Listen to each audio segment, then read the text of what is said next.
Hello, guys. We are the Arsenaholics. Thank you for tuning in to another episode. Raj and Aaron, how are we doing, lads? Yeah. Good. Sorry. Aaron making funny faces. It's just really unprofessional. I'm just happy we won. Yeah. Just in shock, are you? Yeah. Can't believe it. We have one today. Yeah, I think, boys, it's coming. 7th place, Conference League. You excited? What is the Conference League music? Does the Conference League have music? You know that song, like that Titanic version that they play on all these video memes when something's really rubbish. That's plainly what it is. Version, yeah, the flute version. Oh God, yeah. No, it is a weird feeling though, isn't it? Because it's obviously really we obviously always want Arsenal to win, and the idea of potentially finishing above Tottenham is so much fun.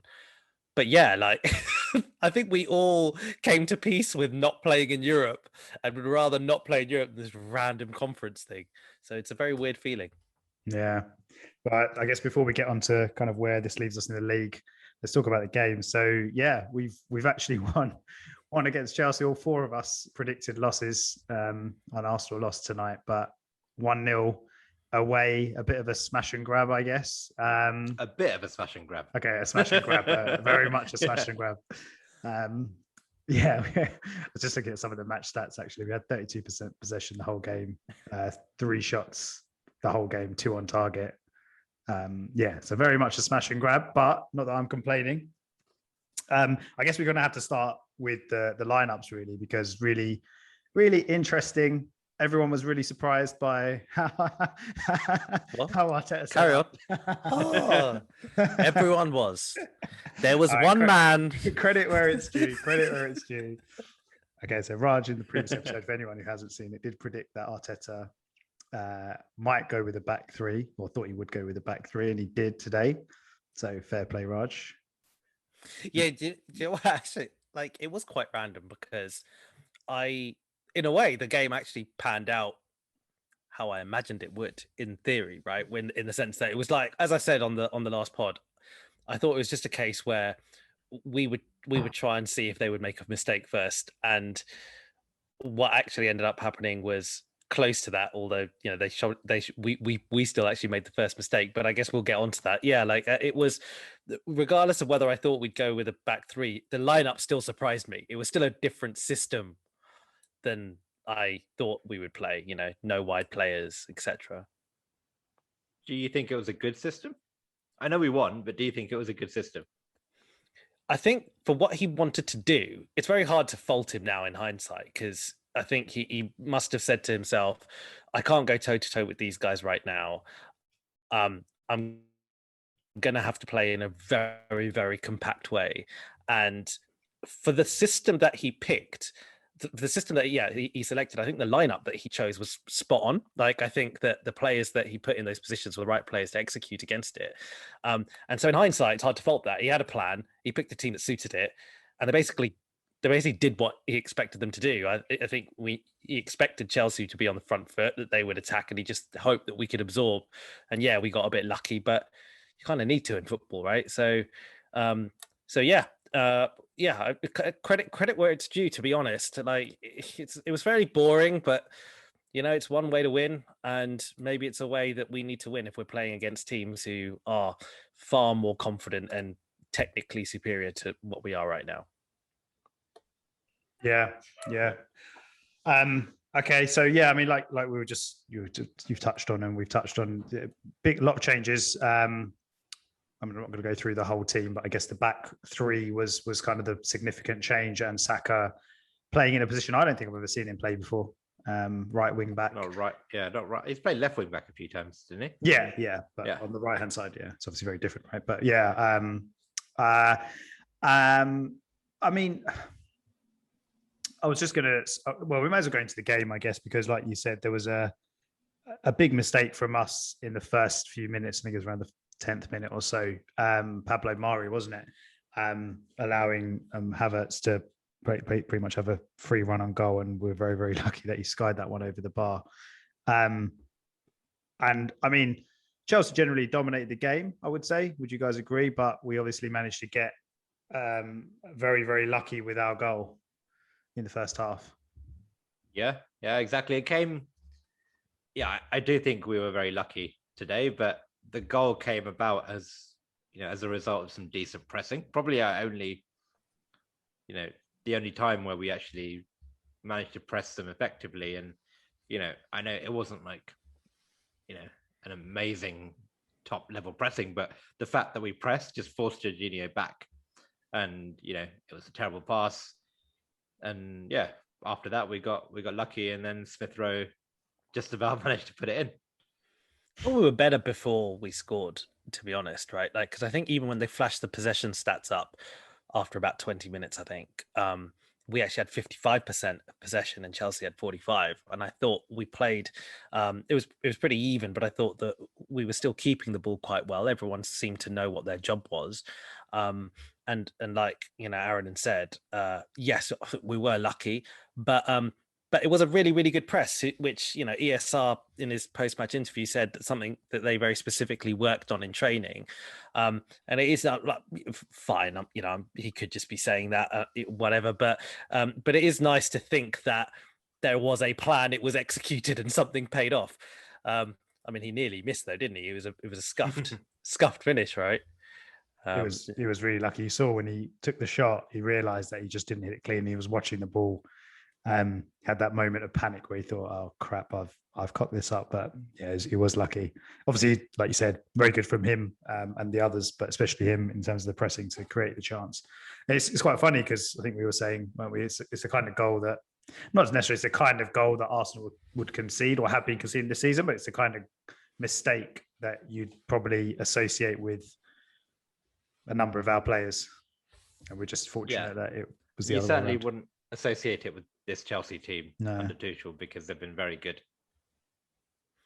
Yeah, if I'm picking at very small things, the one thing that I was a little bit annoyed about is if you watch the replays, when Jorginho's back pass is going towards goal, there's a couple of our players who basically have already think that the ball's gone in and have kind of stuck. So Odegaard was one who basically held his hands up, like almost celebrating, like it was going in.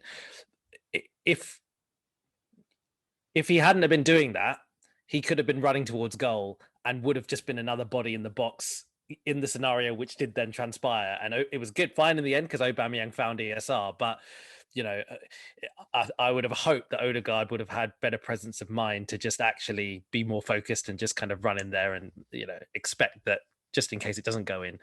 But I'm picking there because I think in fairness, some of the Chelsea players were also guilty of that. They kind of just sort of stood there and were like, "Oh my God, what's going on?" Yeah. I mean, like I was saying, Chelsea pretty much dominated the first half. I'm just trying to think of any kind of period that we were good, really. Defensively, we seem to be decent today. We obviously had a lot to do, and especially in the last period of the game, which we'll come on to. But I'm just trying to think in terms of the first half, were there any kind of key moments? I know Chelsea had a few chances. Leno was very good throughout the game. I thought actually after we scored, we were pretty average, and I thought that was the point where Chelsea, I think, probably could have scored at least an equaliser, if not two. And then Mason Mount had that chance blocked by Holding. I think there was another chance as well. I can't remember who. Too. There was a chance where they somehow managed to get round the back, and it was kind of, and I can't remember who took the shot, but it was a good save from Leno. I think Mazio alluded to that. And there was another one again where, if you remember, I think it was Reece James. I want to say it was Reece James against Saka, and Saka kind of dilly-dalled a little bit on the ball, and he lost the ball in a very dangerous area, and the ball kind of came in, and we kind of got lucky again. But yeah, like I think, like you said, Aaron, I think after we conceded, then it felt perhaps that was a plan. There was some element of a plan there where Arteta was like, listen, we're set up in a way, if we get a goal, let's defend and counter. And maybe that's not ideal always, right? Because you suddenly go back in your shell and maybe that's what happened. Yeah, I felt, especially in that first half, we really lost control of the midfield. And we actually, I thought, put it right in the second half. But that first half, I felt we gave their midfielders like Jorginho a lot of time and space. I thought Partey was pretty poor. And El Neni was, he was okay. But then second half, they really stepped up, I thought. Yeah, I thought Billy Gilmore played well for Chelsea, actually. And again, I would say I would still use the point when we scored as the bit for when it changed for me. I thought prior to that goal, I did think actually Partey and El Neni were doing fine in the centre of midfield overall. I thought they controlled it okay. But I think after that, I felt Chelsea's presence grew. I thought, Billy Gilmore was getting a lot of space, and he was kind of being their continuity player in some respects. Like, he was kind of transitioning the ball forward quite well, and he shouldn't have been allowed to do that. Certainly someone of his age, I would have expected Partey to really silence that. And it felt like they really won that central midfield battle from the point we scored onwards till the rest of the game, really. Yeah, and I think it was obviously they made the change. Chelsea made the change at half time, but it was a similar kind of pattern, if not worse, into the second half. Excuse me, where we had a lot of defending to do. I was watching at one point where Aubameyang, the whole team were dropping very, very deep to get behind the ball, and Aubameyang was kind of 25 yards from our goal, which showed kind of how much Chelsea were trying to probe and press us back. They obviously had a goal disallowed as well, but rightly so. Obviously, it was massively offside. Saka because obviously Saka came off in the second half, I think, on the 65th minute for Bellerin, who then obviously came off because he got injured. But just on Saka's performance, not that we're judging him, because we know about his qualities and we know that there's no reason to criticize him for playing in a position he's ever played before. And I think, to be honest, I don't know if you guys feel this as well, he just looked quite tired today. He looked a bit kind of off it from an kind of energy and fitness perspective. But why do you think Arteta went with Saka in that position when obviously we had the three right-sided players or right backs on the bench as options? I think if you look at it, because we had what would have been Aubameyang, Smith Rowe, and Ødegaard, and we'd had Tierney on the left-hand side, there isn't a huge amount of attacking talent, especially with those three. There's a lot of people who can pass. I know Smith Rowe can, run with the ball, but you don't have that directness.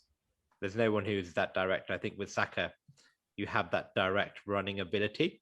But I thought on that left side, on Chelsea's left, I think it was Chilwell on that left-hand side, probably. They handled him really well. Chilwell and Zuma, I suspect, handled him really well.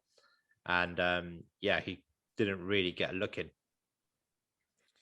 Yeah, I think the other element would have been that it may have been a case where Arteta thought, if we go a goal down, we can try and shift quite quickly back into our normal formation, and then Saka could play with Ødegaard and with ESR behind Aubameyang.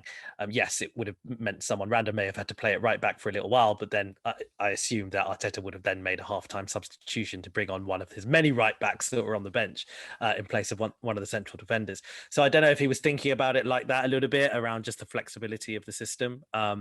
But in credit to Saka, because I think you're right, he was tired, but credit to the guy who literally he can play anywhere, and he'll do a job, won't he? I feel I sort of jinxed him slightly because, I commented on how well I thought he was doing defensively initially. I thought he was making some really good tackles and he was getting in really good defensive positions. There was a point in my mind where I actually was just thinking, you know what, he could probably be our best right back still. But then he did make a defensive error, and look, I don't think his future is right back, but I just credit to him for doing a good job there. Yeah.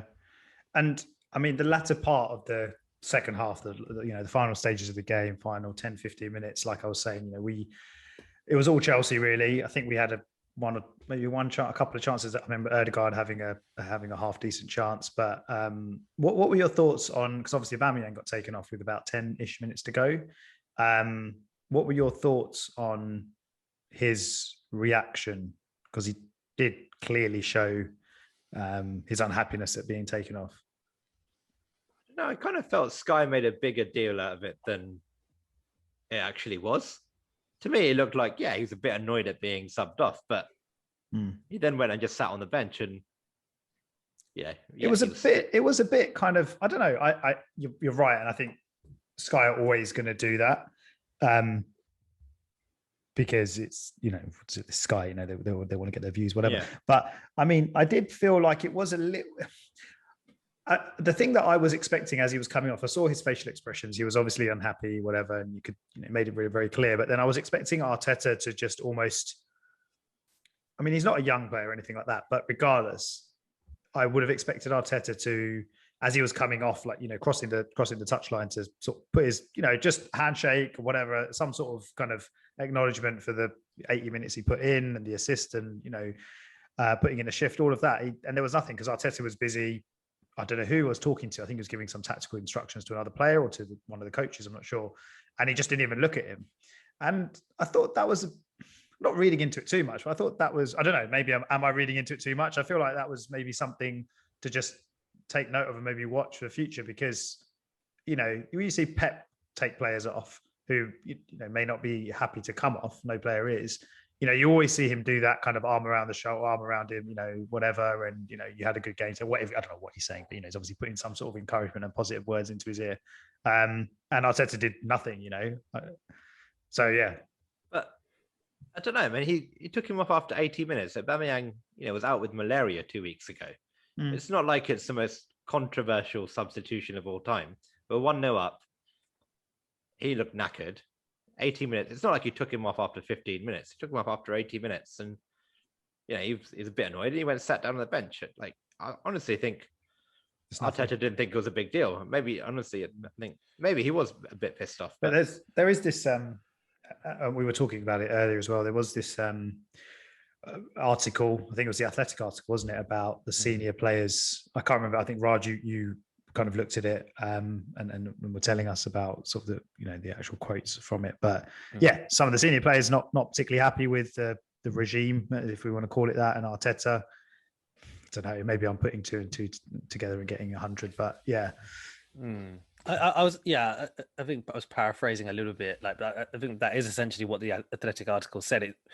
Firstly, it was actually positively commenting on how Arteta has a strong following, with the players almost, and it described it as a cult following almost. But it did allude to some of the more senior players, kind of not necessarily, I can't remember the words they used, but I think that it was alluding more to people like Bellerin and people like Xhaka, who apparently may get moved on this summer. I'm not 100% sure it was referring to Auba, but it's a good observation, Mize, in terms of I didn't see that. I didn't observe like Arteta's reaction to Auba, but I certainly at the time thought Sky was making a much bigger deal of it than I thought was required, because again, firstly for the point Aaron had made, but also, I mean, it's quite possible. So if you're a striker and you've gone off and you haven't scored a goal, you might just be annoyed with your own performance. So it might just be one of those things that it's a natural reaction to just being like, oh, I'm annoyed I didn't score again today. Maybe if I stayed on, I could have got a goal on the counter, like that. Those kinds of things. Again, I didn't really think too much of it. 80 minutes. If he got subbed off after 60 minutes, then kind of maybe I can see. But look, we'll see. Huh? Maybe see. You're right. I mean, it's a good point what you made about maybe just wasn't happy with his own performance, which would make sense as well. So like you said, we'll see.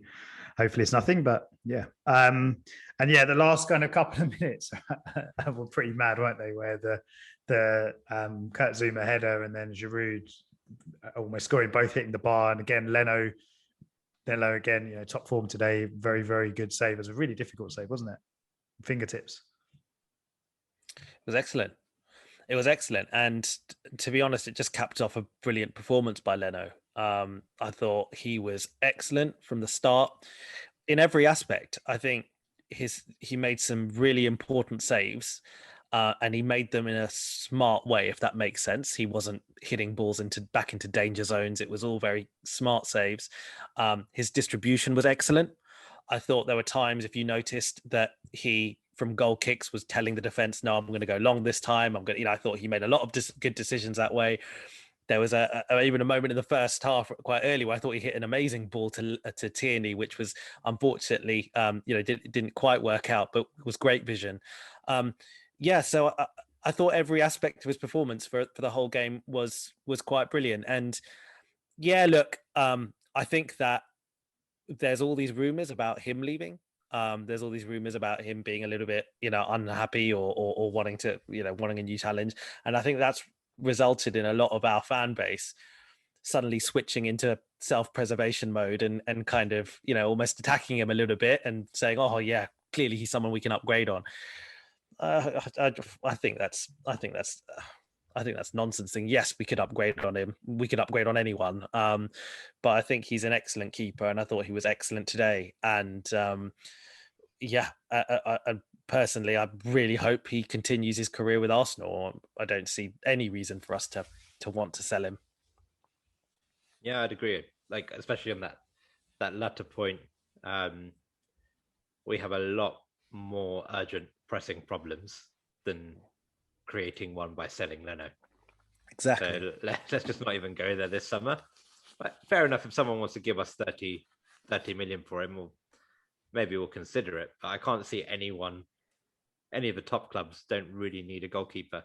Would you not say he's worth more than 30 million to another club?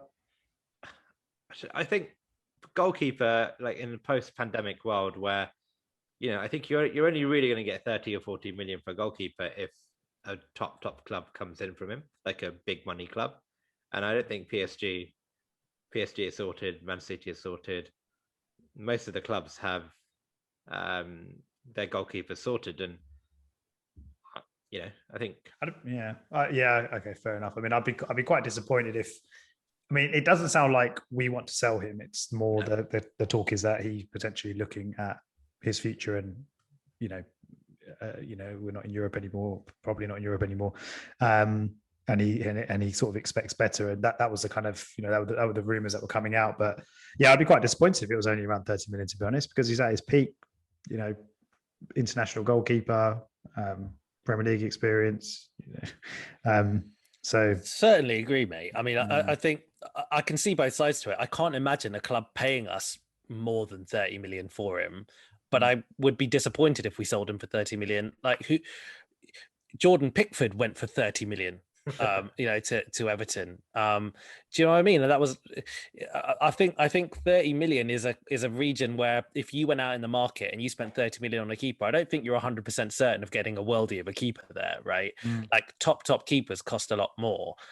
You saw how much Kepa went for, right? Like, I mean, so what I would be concerned about is if we received 30 million for Leno and then thought, well, let's reinvest that 30 million for another keeper. I'm not really sure who's a spot on guaranteed, who could you guarantee to play at least the level of Leno for 30 million is my question, I guess. But hey, if Nero was here, you know what he would say. I know what he would say. Absolutely. Nero say go buy Emi Martinez back. He would say spend the whole transfer budget on Martinez, wouldn't he? Yeah. Okay. Oh well, look, we managed to get away with a win today. I think it's also worth mentioning a player who had a very, very good game, Smith Rowe again.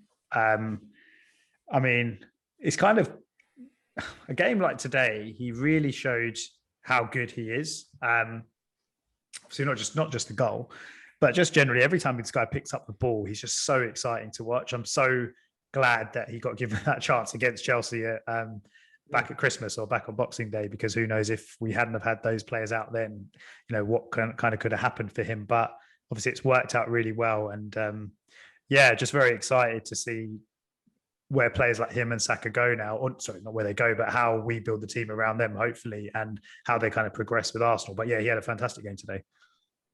Yeah, really good. Just with him, I think he's been fantastic. I think he not only can do individual things, but I feel like he makes players around him better as well.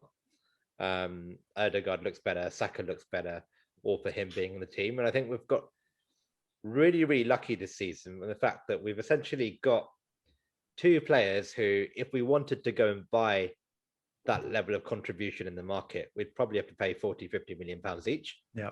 And we've got them for free. So Yeah, well done to the academy coaches and the people bringing them through the ranks, because this is why we have an academy, because every 3-4 years we save ourselves 50 million quid. And they're two positions now we don't have to worry about, hopefully for 10 years. Let's see how they develop and how they go on, and hopefully they can keep on getting better. But if Smith Rowe, even if he maintains this level for the next 5-6 years, I'd be very happy, but chances are he'll get even better.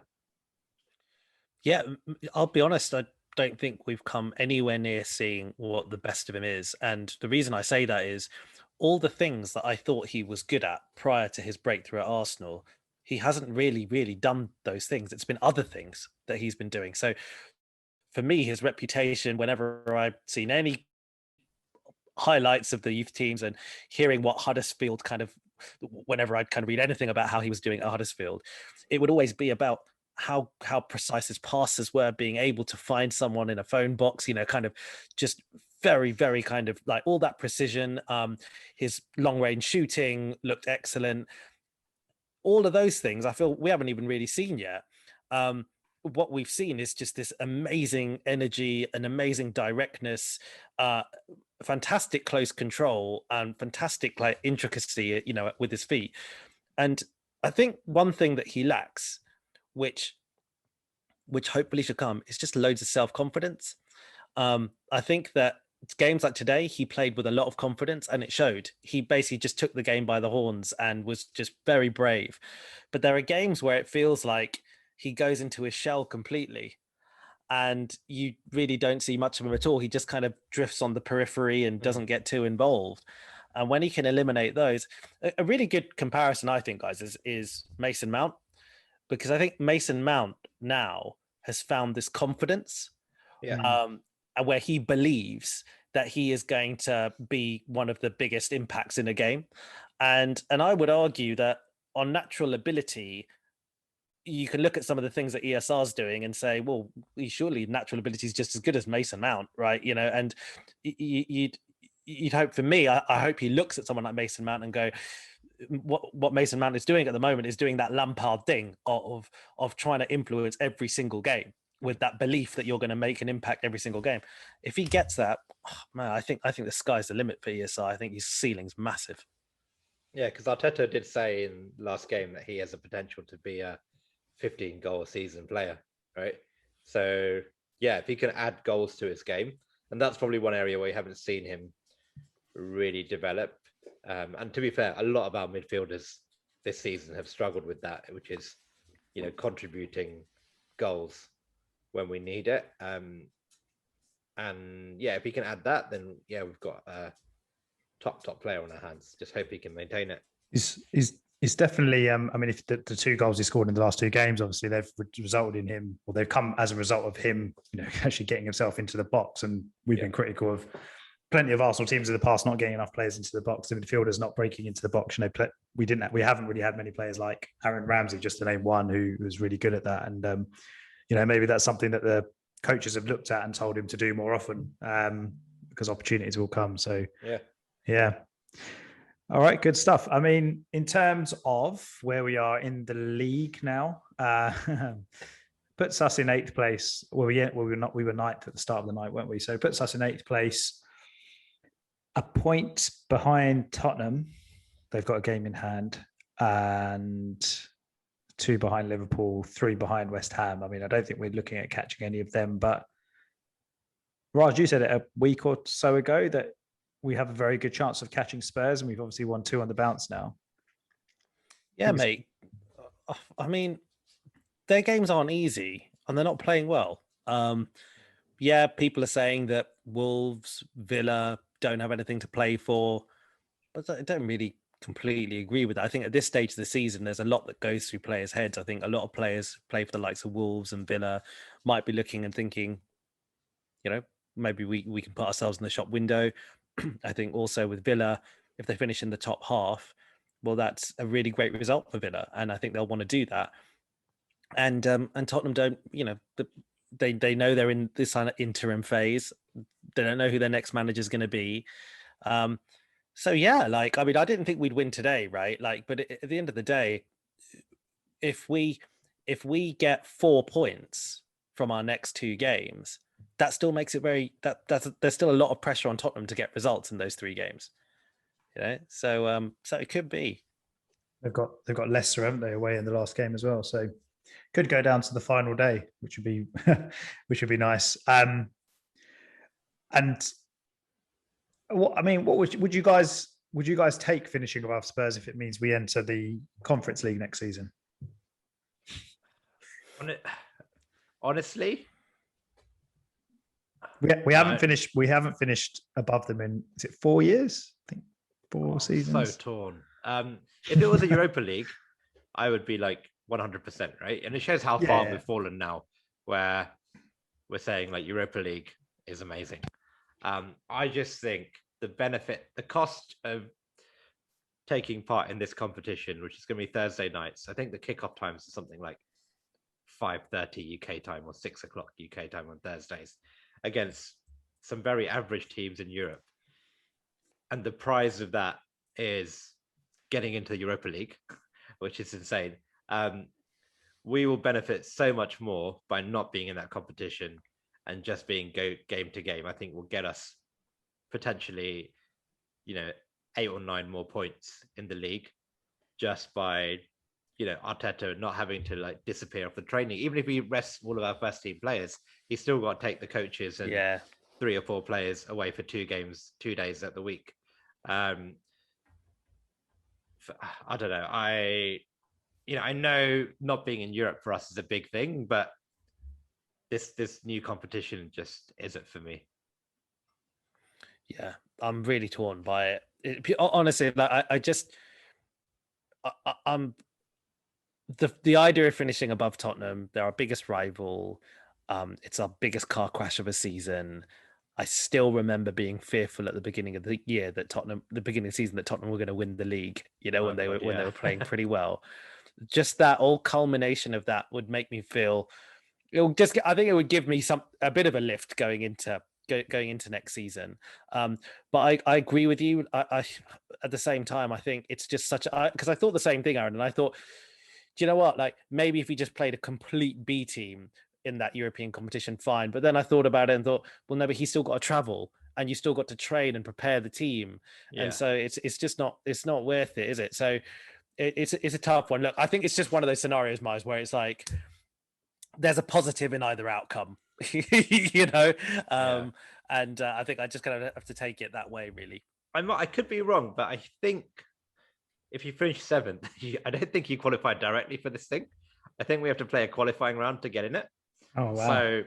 So maybe we could finish 7th and then just throw the qualifying game, play like the under 10s, and then go out in the qualifying rounds next season. I would be okay with that. But honestly, to be honest, I think Everton have got 2 games on hand, and as they play tomorrow, I think it's still going to be really, really tough for us to finish 7th. Yeah. But, we're just talking about this offline. Myers, I think you weren't joined by then. There was a stat that was on Twitter today. Over the last 25 games that Chelsea and Arsenal have played in the league, we have the same amount of points. Which is mad. No, I saw another one which is very similar, which is basically games since Christmas, league table since Christmas, including today, we're 3rd. Yeah. Just under Man United. So it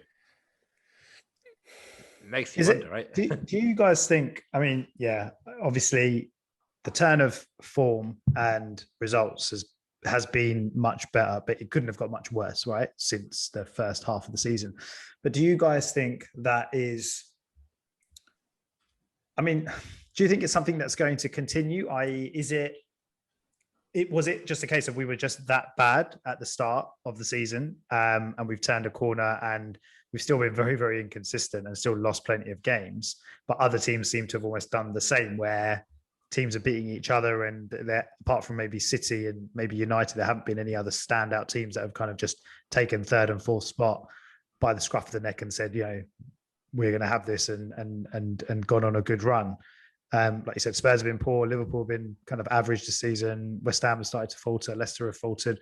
So I guess what I'm trying to ask is, do you think what we've seen since Christmas is going to be enough if we see the same kind of form going into next season, when you factor in how other teams may perform as well, assuming they perform better, the likes of Liverpool? And enough for what? Arteta to keep his job, enough for us to be happy as fans. But so like, I think if you look at our post-Christmas form, I think that we're probably the sixth or fifth best team. Like, I would put us up there with like Spurs, Liverpool, maybe West Ham, but I know West Ham have been playing really well throughout the season. And it makes you think, right, that stat that we're like third in our since Christmas. Like, we've dropped so many stupid points as well after Christmas, right? And yeah, I think if we play like we have been, ultimately, I know the stats say we've been doing okay, but I still think that's only going to get us to like fifth or sixth. I think for us to really challenge top four, we have to still improve quite considerably going forward. We need to figure out a way of scoring goals more consistently. Yeah, so I was thinking. Is basically what it comes down to, isn't it, guys? Because the stats will show that we actually defend quite well. That's what the stats will show. The stats will show we don't concede many goals. I think fourth best defensive record in the league. But as we know, that's basically at the expense of us playing more expansively and spending more time in the opposition third, right? And we just don't score many goals. So I guess to answer your question, Miles, like, it's not enough, because we need to figure out a way in which we can score more goals but not compromise on how we are defensively. And that, for me, is going to have to come by a combination, and one of these things might feed the other, but it's going to be a combination, I think, of better players coming in and Arteta then having the confidence in those players to allow us to release the handbrake a little bit more and, maybe take some of the controls out of his system. But yeah, otherwise, I think if he doesn't do that, I don't think it's enough. I'd probably agree with that personally. Yeah. Okay, cool. I mean, let's hope we at least finish the season strongly. Obviously, we've won 3 on the bounce now in the league, so a couple of more games to go. Palace in a week's time, or in just under a week's time, sometime midweek next week. What are we thinking about that one, boys? How do we think that one's going to go, Palace away?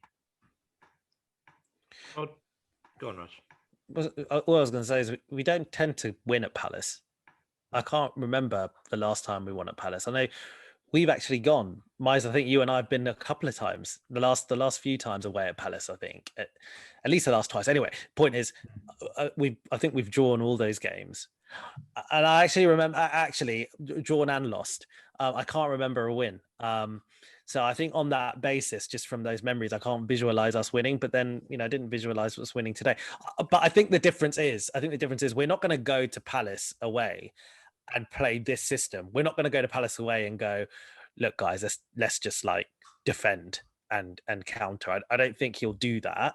And then as a result of that, I don't know whether that's a good thing or a bad thing in the current place, in currently where we are in mentally. But yeah, I mean, I personally, if we're going to skip to predictions, I'd probably go to a draw. I'd go for a draw. 5-5 or it's generally 2-2, isn't it? That's like seems to be a scoreline that sticks in my head. I think I'm gonna go with 2-2. Aaron?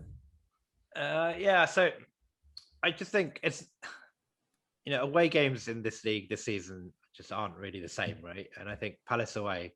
Palace will have fans. They'll have fans. Will they? No way. Yeah. They'll have, okay, final home game. Oh, sorry. Yeah. No. Yeah. Oh, yeah. Yeah, the last 2 games will have fans. Okay. This is interesting. Okay. How many? Less confident. Yeah. How many fans will they have? 25% up to 10K. So how big? I don't know how big their ground is, but probably about 10K, I assume. Well, yeah, it's quite small. 20. Yeah, it's like 20 something thousand, isn't it? Oh, is it? I thought it was bigger than that. Okay. It's quite funny because for a club with a famous atmosphere, and they do have, I think, fantastic fans in terms of atmosphere. When we've gone, there's always been a random thing going on, which has meant the atmosphere's been terrible. Like I think one of the times we were there, they were doing some kind of protest. That like it was like a silent protest. I don't know if you remember, but they basically the fans hardly made any noise. I think it was like a protest at I think the owners are at Sky or something. Yeah, like a big serious, like it was something like I this. can't remember. Basically, hopefully they channel that. But 25,000. So they'll have, have a decent. It'll be less than 10, but yeah, decent number, yeah. So, this changes things. I still think we'll have enough to beat them. I just don't think Palace are that good. They're just so inconsistent. It must be so annoying being a Palace fan. Like being an Arsenal fan. Yeah. It depends if because I think Benteke started scoring goals now, and Zaha's he hasn't. Well, again, he's been ridiculously inconsistent this season. I just feel like maybe Zaha might be one of those players that wants to put himself in the shop window and might be trying to play for a move. I mean, if he is doing that, his last couple of games I've watched him and it's been rubbish. But yeah, I was telling mate, I was talking to my mate Kish, the Palace fan, and I was saying the same thing. Zaha recently, his body language has been really weird. Like, I think there's always been this thing about him over the last couple of seasons where it's been about, maybe playing for a move or whatever. But he strikes me as someone who's almost playing like he's realized it's too late. And now he's just really annoyed about it. And I think that in combination with the fact that half the Palace squad are out of contract this summer, including, the manager who's, clearly off. I think they were just in a really weird place. Yeah.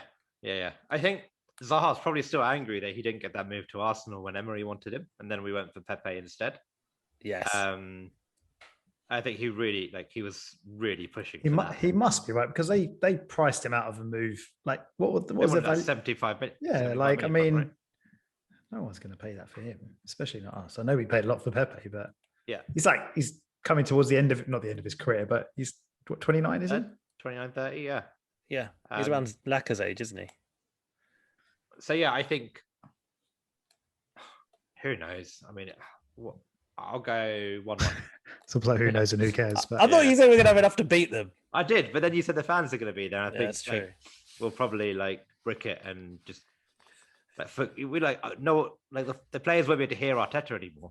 that's going to be a good thing. Yeah. They won't know, Gabriel just won't know where to pass the ball anymore. It's going to be a disaster. That's it. No, I'll change it. I'll be confident. 2-1 to Arsenal. 2-1. Yeah, I'm pretty confident this one. I think pressure's off. This is when these boys are going to turn up now. Get us that 7th place. I'm going to go 3-1 Arsenal. I think we'll win. I think we'll win the remaining 2 games. Excellent. So none of us think we're going to lose. That's interesting. See you here for the 1-0 loss. Exactly. Cool. Worldy. And I guess the other thing worth mentioning is we got some good news today, didn't we, lads? So we obviously no one has been going to football in this country for a very, very long time. Or majority of people. I think there was some games at Wembley, the semi-finals. But we obviously haven't been to any games, but we are lucky enough to be able to get to the Brighton game in a week and a half. Yeah. Can't wait. All 4 of us, 3 of us and Nero, will be there. Buzzing for that. Can't wait to get back. Can't wait. Literally can't wait. Over it's insane, right? Because you think about it, the last game, I don't even remember the exact last game, but it would have been around March. Because I remember me and Nero were planning to go to Brighton away. Yeah. You guys couldn't go. And that was the game where Arteta got COVID, right? And literally Oh yeah. kicked off the closure of football. And yeah, so given like we're all used to going to games once every 2 weeks, once every week, and we've gone like a year and a bit without stepping into a football ground, it's going to be a bit surreal. Do you know what I find mental is that we're at the end of the season, and if we obviously we are going to the Brighton game, that'll be the first time we've seen a couple of these players in the flesh. Oh yeah. Did not even think of that. Wow. Didn't even think of that. That's mad, isn't it? Yeah, it's proper bad. And we're in the 5th row as well. So if you're watching this and you're watching the game next week, keep an eye out for us. Yeah. Can we sit together? Are we sitting together? Are we a bubble? How does it work? I have no idea. I don't know how that works because like the Brit Awards were yesterday, right? And then if you look to the crowd, they didn't require any social distancing. So like the seats were together. So I don't know if the same rules apply for us. I didn't check our seat outdoors, numbers, right? Technically, so yeah. Well, let's see. But yeah, like I said, really excited about that. Can't wait. Unfortunately, it's probably not going to be a game that's going to mean very much. But regardless, it could be the game that sends us above Spurs. True. That'd be fun. True. That is true. But it could be the game that gets us 7th place if we win. So it's a bit of a tricky one. But yeah, I guess between that, we've got Palace. So, boys, nice one. Good chat again. We'll see everyone after the Palace game next week. And we'll be building up to the final game of the season as well. So until then, guys, thanks for tuning in. Thank Catch you. Next time. Cheers. Yeah, bye. Yeah.